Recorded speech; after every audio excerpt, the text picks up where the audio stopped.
Thank you so much for joining me on the way forward. I'm Eddie Francis, and I am pleased to have with me a couple that is going to talk about getting ready for marriage. And so I did this thing. All right. I did this thing where I asked folks, friends of mine, about topics that they thought would be good topics to discuss on the way forward. And a good friend of mine, going all the way back to the days of St. Peter Claver Elementary School, go Claver Knights, Hey. Erica reaches out and says, we need to talk to people about getting ready for marriage. And so joining me are Lawrence and Erica Houston. They are premarital counselors. And yeah, we had to jump all over this one. We hmm had to jump all over this one. hmm Welcome to the way forward. How are you two doing? Doing well, doing well. Doing Thank good. you for having us. Excellent, excellent. So first of all, and so Erica, since you and I are buddies, then I'm going to have to start with you. What is your story? I mean, what made you and Deacon Houston here get into premarital counseling? Well, that's a good question. It all started too because of our connection with St. Peter Claver Church. As ministers in the church, we work with our pastor in the marriage ministry and preparing couples for marriage. So before you get married, you have to have so many months of pre-counseling. So I remember back when we started, first, he was doing it by himself. And I was like, well, I don't think that's good for the female to just only have a one-sided view of what marriage should be and could be. So I decided, it's like, why don't we do this together? I said, because the couples, I think, needs to hear both sides of the story. So he agreed, and the pastor was all on it. So he was like, go for it. And we started doing it. And after talking to a couple of couples, they were like, oh my God, I think all couples need to have this process, because they had friends that were getting married or had been married just a couple of months or years. And they were like, I wish they would have had this conversation prior to marriage. Y'all do this outside of the church. So I was like, so we started talking about it. I was like, okay, this is part of our consulting and counseling. Add this to our repertoire and see where and how this could work for other couples. And we've sat down with couples outside of the Catholic Church, couples throughout the city, to go through this so-called premarital counseling. And they have found that it has been a good thing for them. So there's a lot of things that couples don't talk about that they should talk about prior to marriage, because if some of them would have talked about it before, they probably would have waited a little longer before they actually went to the altar or went to the judge, or however they got married before, because they needed to have a conversation about a few more things, because they going into marriage very unaware of a lot of things. And that's how we got into it pretty much. My husband may have another idea on what made him grab onto it and agreed to do it as a business. Oh, okay. I got to hear what's the story, and are you going to stick to it? Well, no, Erica's right. So I'm an ordained minister. I'm a deacon in the Catholic Church, and so a part of that role in ministry is to work with couples who are planning to get married. And so, as she said, the church asks that a couple begins that preparation at time of premarital counseling. We call it pre-Cana, the old school term pre-Cana, at least 6 months prior to a wedding date. And they're actually asked not even to set a wedding date, actually. Um, Not to do that, because the time spent in preparation is kind of subjective, and it really goes according to where the couple is. Are they really ready at that time with a full understanding of what they are about to enter into? That marriage is, within the Catholic Church, we call it a sacrament.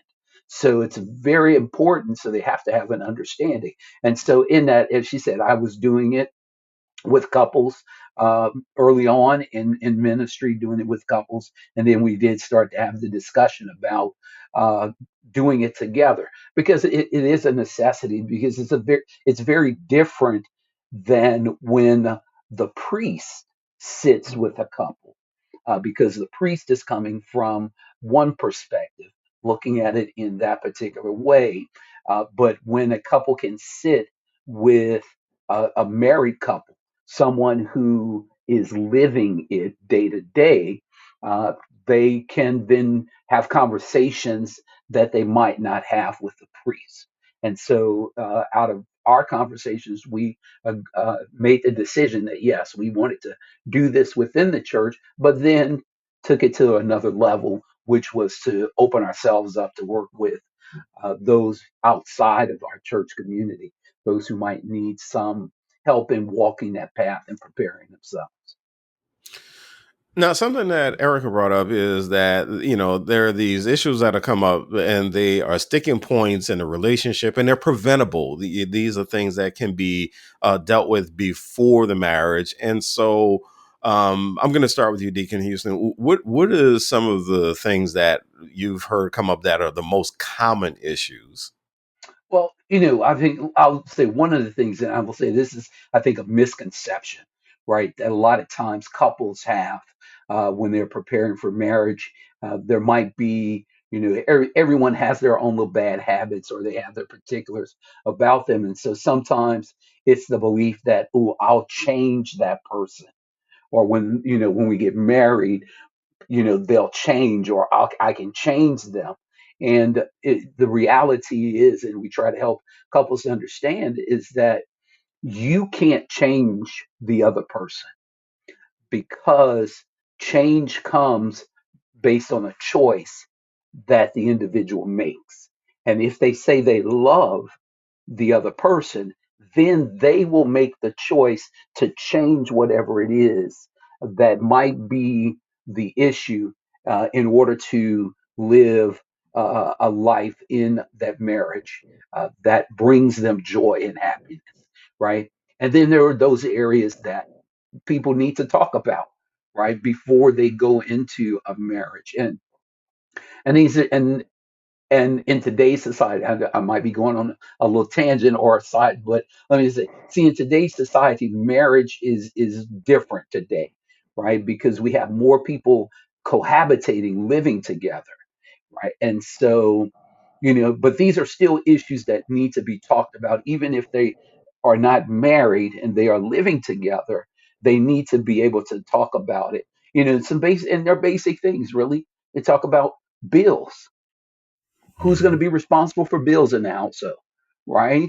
Or is one person going to take care of all the bills, or how is that going to be done, right? Parenting. What kind of parenting style will there be? Because the reality is that we learn to parent based on what we saw as we grew up, right, in our own families, how our parents parented. That's what we learned. So, and that might be very different coming from um, either side. And so there has to be a discussion about that. What's that parenting style going to look like? Discipline. How are we going to discipline our children if we're blessed with children? How's that going to happen? You talk about debt. How do we deal with debt if we have debt? How's that going to be dealt with? Uh, our faith. Are we practicers of a faith? Are we going into this marriage practicing the same faith, or maybe we're practicing different faiths? Well, how Mm-hmm. does that work too in this relationship? There are many more, and I don't know if Erica wants to chime in on any, but those are a few that I can name right off the bat. I have some more, but I don't want to hog up the whole time. No, no problem. As a matter of fact, Erica, you know what? I'm gonna go ahead and I'm gonna do a really quick role play with you here because I'm the one sitting in premarital counseling right now. Mm-hmm. We'll have my imaginary soon to be wife with me. And I'm sitting here going, I have high standards and she needs to learn how to live up to my standards. And so this is somebody right here, she doesn't eat the right kinds of foods and she doesn't do this and she doesn't do that, so what I'm trying to say is I'm trying to figure out how to change this person, Oh, you wow. know. So Hmm. have you heard that sort of thing, and how do you approach it when someone thinks that it's their job to change the other person? Well, first of all, you can't think you're going to change anybody. Okay. If you've been dating for, I say, a couple months, you should know by that point what that person likes to eat, what that person Mm. likes to do. Okay. And if at that point it's not the same as you, then there's a conversation that should be had. Don't think that once we get married, I can change that person. There's no way, because now you have to go through a whole batch of unpacking what they grew up with. Like Lauren said, this person grew up in a certain lifestyle, probably different from yours. So they were not exposed to a lot of different things. So therefore, they may not be aware of the differences in the cultures that you enjoy. So you think you're gonna change that? Like, can't be. So we need to discuss. That's the main thing you need to discuss. Some people get into the point of they don't like the friends of the other person. That's a big thing, because now when you come in together as a couple, your friends are going to be mixing. Well, if you don't like the other person's friends, how's that going to work? Because then they can choose their friends over choosing you. So time spent will be, well, I'd rather be with my friends than to be with you. Well, how does that look in a marriage? So And those are conversations that I don't think a lot of people think about, because, in the beginning, we all lovey dovey. So we're spending a lot of time with that person that we think we're going to spend the rest of our lives with, until you start bringing in some of your girlfriends, and then you start meeting some of his male friends. And then it becomes a conflict. And then he wants to spend some time with his friends more than he wants to spend time with you. And we have this confusion going on. Bringing that together, that's not going to work. I And think changing one of the that's best going to happen. pieces of marital advice that I ever got was Mhm. someone telling me, you don't just marry that individual, you also You marry their families. everything that they bring, you Yeah, marry yeah. that as well. And families are can be a big problem in most relationships. Yes, because we have those parents, especially the mothers, as much as we love both of our children, but mainly our sons, it becomes a problem when they get that person that they choose to spend the rest of their lives with. Um, and knowing all of that baggage, because a lot of times it's baggage, we have to unlock that before. Don't go into a marriage and surprise somebody with something that they didn't know about, because now you're setting them up to trick them into accepting something that they were not ready to accept. So thinking that will change could probably be the biggest problem in your relationship. You're listening to The Way Forward. I'm Eddie Francis, and we're talking to premarital counselors Lawrence and Erica Houston, and we are talking about what people should understand before going into a marriage. And so, there was something that hit me as I'm listening to the two of you, and this question of, why should the community, you have somebody who's in a neighborhood and somebody's marriage is falling apart in the house, and you have no idea whether, and you don't care whether or not it's falling apart. But why should a community care whether or not a couple of people are having a successful marriage? Mm. Community is important. Community needs to know, and they need to see what love is. Because if there's so much going on in the world today that is so, and especially in today's world, because we have social media, so we have so much right in front of us, right? And to think that the couple next door might be having issues, we can hear it, but when they come out in front of us, we see something completely different. To know that there is two sides of every story. In social media, we see only what people want us to see. That's when they step outside of their houses or they put it in front of the camera. But when you hear it behind closed doors, when they think that nobody else can hear what's going on, um, that needs to be known as well. Because a marriage is not peaches and cream every day and roses and fairy tales. We need to know the reality behind it. You are going to have problems.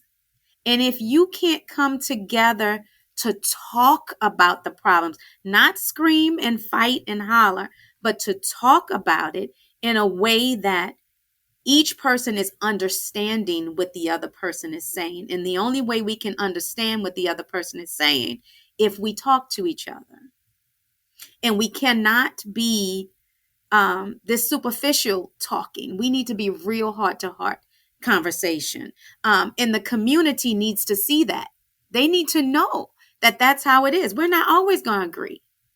We're Yeah. not, because we're two people coming from two different backgrounds, two different perspectives. So even sometimes we're not even going to agree 100% on everything, but you have to choose what you're going to, let me say, compromise or be good with not being right with every time. And I think too, Dick Houston. yeah, I think too with that, I think you were saying with um, the community lends support. It lends support. When families were going through things, there were hardships. Uh, Husbands and wives were having problems. Community was there to support them through those times, through those issues, to help them in whatever way possible. And it could have been dependent on a couple number of things, maybe, maybe there were some financial issues that were taking place that were causing it. Well, people in the community stepped up, right, to help out in those situations. Whatever it was, the community was there to be support for that couple, for that community. And if wrong was being done, there were people in the community that pointed out the wrong that was being done, right? And so, so community does play a part. But see, we're in society now. I mean, now people are afraid to speak, right? Mm-hmm. To say anything Mm-hmm. nowadays for fear that someone is going to bring harm to them if they said something, or they're going to be very disrespectful to them if they say something. So it's been a very big change when we talk about community, when we talk about neighborhood. Neighborhoods are not like they used to be anymore. I was just in a conversation just yesterday, matter of fact, and the whole thing about not knowing your neighbor. You don't know your neighbor's name. Person that lives next to you might have been living there for years or whatever, and you don't know who they are, right? So it's changed so much so that people today are very reluctant to say something if they see a couple, a married couple, or a couple engaged in difficulties or things. People would rather be hands off rather than once they get into their mess. Because to go into someone else's mess, that takes a lot, because that means you're about to the carry the load with them, and some people would rather not have to deal with that. So when we were preparing for this interview, there was something that you brought up, Deacon Houston, and it made me chuckle. And you have a little bit of a pushback against the adage, happy wife, happy life. You have a different way of thinking about that. And so for the wives, I just want you to prepare for this. So, what is your way of thinking about that adage? I think we definitely hear that many times. Happy wife, happy life. And it's not that we don't want our wives to be happy, because we definitely do. We want to make sure that they are receiving what God has for them, right? And we come together in order that we would go through life and be a couple, be together. And so, of course, but I think also it's not one sided, right? It's not one sided. Marriage is not a one sided thing. Marriage is not a 50-50. Marriage is a constant give and take. And men in marriage need to feel loved, need to feel cared for, need to feel that they are heard, that they are respected. And if a man does not feel that way, then many times he's not ready to reciprocalize that toward his wife. So it's not, so then, he's not able to give what he doesn't have himself, right? And so, we have to just make sure that from both sides we are attentive to the needs of our partner, Hmm. attentive to the needs and the wants and the desires of who God has said this is the person you will live the rest of your life with. And so, it's just kind of making sure that both are really given that opportunity to live the best that they can live. So, Erica, have you been in a situation where, where Deacon Houston, he has given his philosophy here, and yet the bride to be is saying, no, no, no, no, no, no. I need to be happy because if I'm not happy, we're going to have a bunch of real problems. So, as someone who communicates with the wife to be, how do you respond to that in a way that she can understand that she's not being excluded from anything, and no one is saying don't love the wife and don't make the wife happy? How do you explain that in a way that they understand?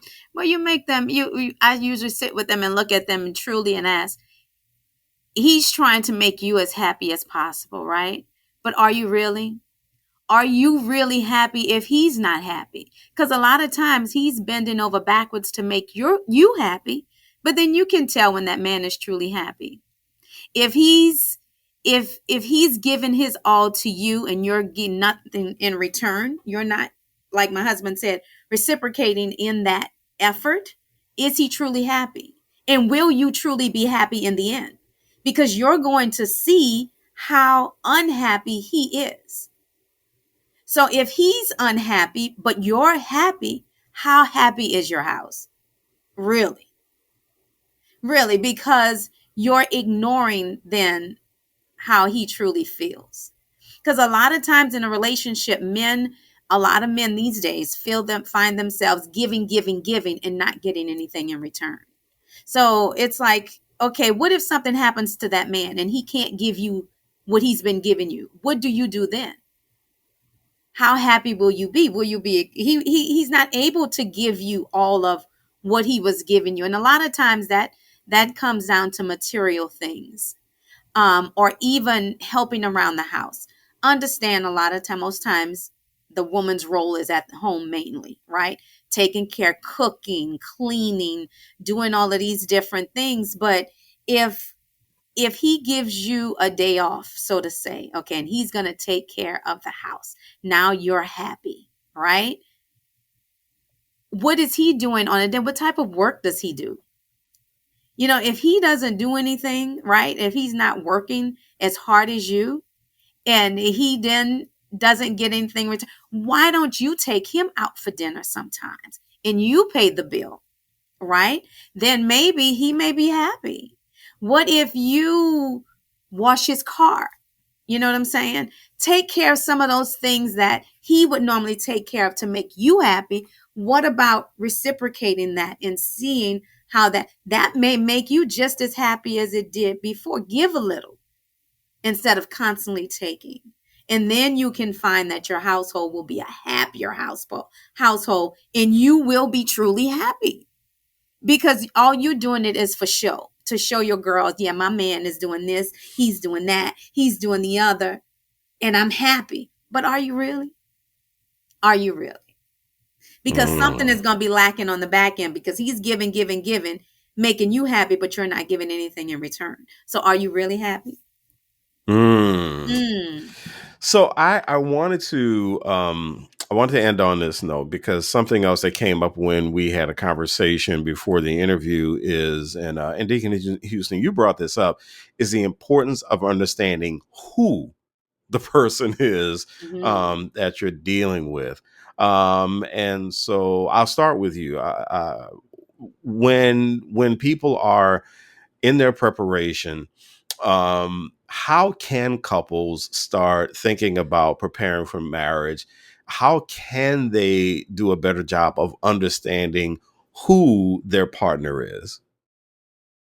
And I think it comes out of that time spent with each other.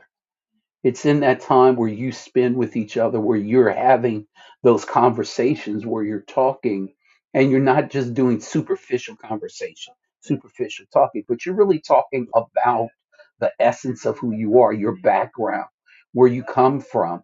right? People learning about each other's families, learning about family dynamics, learning about how you grew up, right? I grew up with my grandparents, with an older brother. So that's a whole different mindset and value instilling there versus someone who grew up, as Erica, she grew up with a single mother.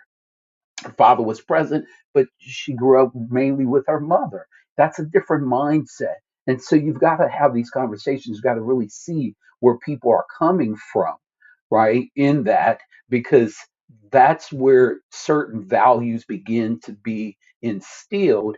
And then also expectations of others start to be ingrained. So we start to look at others in a way. So if I'm get married, then my expectations of my wife are going to be this based on what I experienced growing up.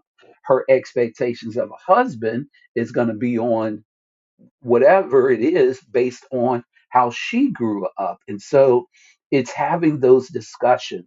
And sometimes it's having discussions about areas that maybe one doesn't want to divulge. You know, you got to talk about your health issues. People got to know, right? You got to know if you're going to get married and you're going into a marriage with someone, you got to know someone's health issues, their health Mm-hmm. background, right? Because that will play a factor at some point. Um, physical health, but also mental health too. Is there something in your family's history? For a long time, I had no idea my mother was manic depressant bipolar. No idea that she lived that life.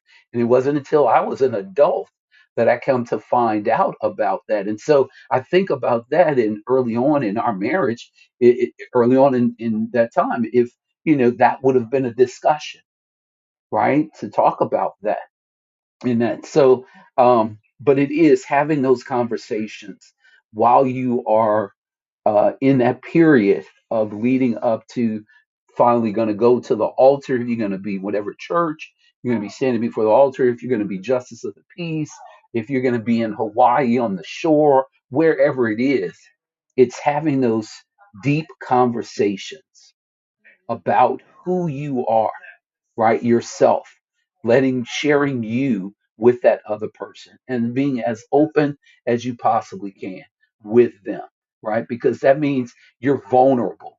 That's talking about being vulnerable, right? And a lot of people are not comfortable in breaking those walls down to be vulnerable with someone else, right? Mm-hmm. But Mm-hmm. if you're going to spend the rest of your life with that person, you've got to be able to do that. Right. And And I Eric, don't, I'll give you the last word. Go ahead. yeah, and I don't think just a few months of dating and then popping the question gives you enough time to really get to know a person and their background to say, I want to spend the rest of my life with someone. Because when someone tells me, oh, I've been dating this guy for, let me say, 3 months, and he asked me to marry him, how? How? And that's my honest question. Coming from a realistic background in counseling, you making this choice to marry somebody you don't know, how? Because like Lauren said, those conversations that you should go deep, because there could be some mental things that's back there that has triggered something or could trigger within your marriage that you have no idea about, and the person don't understand what they did or what happened that caused a reaction or a way of being that you are. Don't wait till you're married to unpack that baggage prior to. I think it's only right to the other person that you do, and let them make that decision on whether they want to step into their forever after with that and help you, because sometimes they can truly help you get over that process, but it's work. It will take work. It will take time. um, and just knowing that, just getting to know that is so important to the relationship and to the marriage.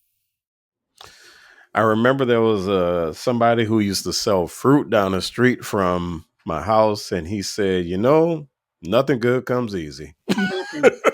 Not at all. Yeah. And we've been married Okay. 35 years, and I tell you, there's still things that we're learning new about Yeah. each other each day because when we got married, we were 21 and 22. So now we're in our mid 50s. So there are things that you learn that are now different from that person back when. Like Father Michael told us when we got married, look at that person today. Look at them today and see how they look today. 20 years from now, they won't look the same.